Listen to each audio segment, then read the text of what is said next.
You know, we put in the record your memo to Mark Zuckerberg of October 5th, where you recommend that there be, in effect, not only a change in the business practices of the company, but a culture shift, as you call it. And then you wrote to Mr. Mosseri separately on October 14th. I'm going to ask that that document be made part of the record as well, where you presented more of these statistics and very powerful evidence of harm. And it seems to me that the reaction was to pat you on the head and, in effect, tell you to go away, be a good boy, and pull the curtain. Senator Hawley's referred to cooking the books. I think what they did was bury this evidence, conceal it, hide it, and deny it, in effect, to Congress and to the public.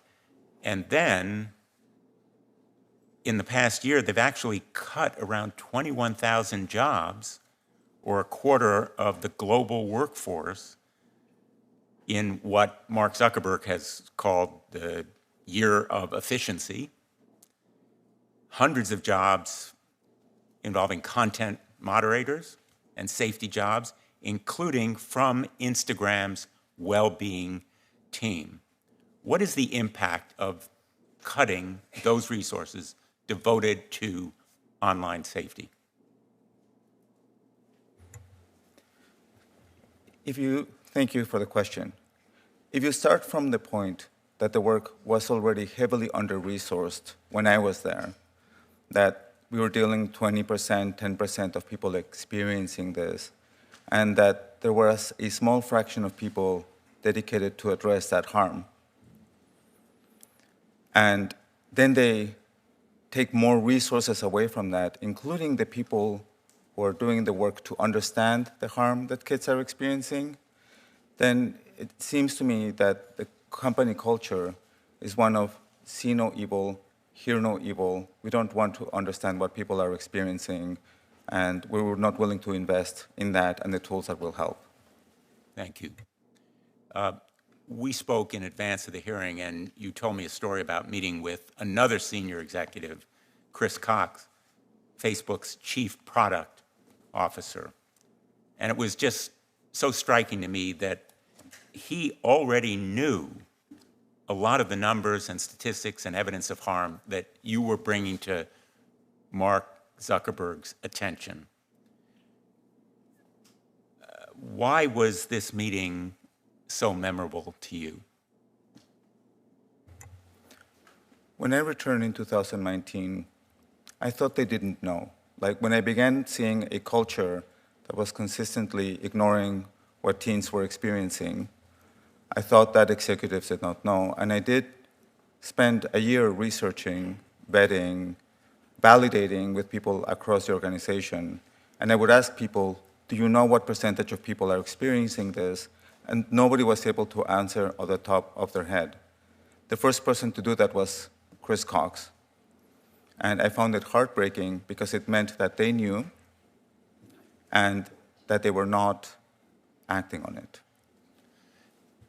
In effect, their expressed caring about teens and safety and protecting children was all a charade, a mockery.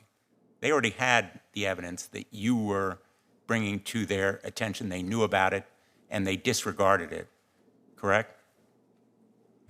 Yes, that's correct. And then they rejected your recommendations for making Facebook and Instagram safer, correct? That's correct.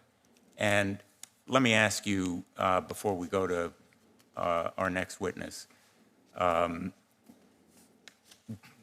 you think that we, the Congress of the United States, should now act? Don't you think action is long overdue in this area, given the total lack of credibility on the part of social media?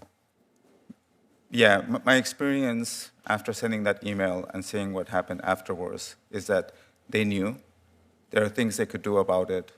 They chose not to do them and we cannot trust them with our children, and it's time for Congress to act. The evidence, I believe, is overwhelming. I'm very hopeful that your testimony added to the lawsuit that's been brought by attorneys general, state attorneys general across the country. I'm a former state attorney general. I believe strongly in enforcement by them, added to the interest that I think is evidenced by the turnout of our subcommittee today, will enable us to get the Kids Online Safety Act across the finish line, along with measures like Senator Durbin's proposals and others that can finally break the straitjacket that big tech has imposed on us. Big tech is the next big tobacco.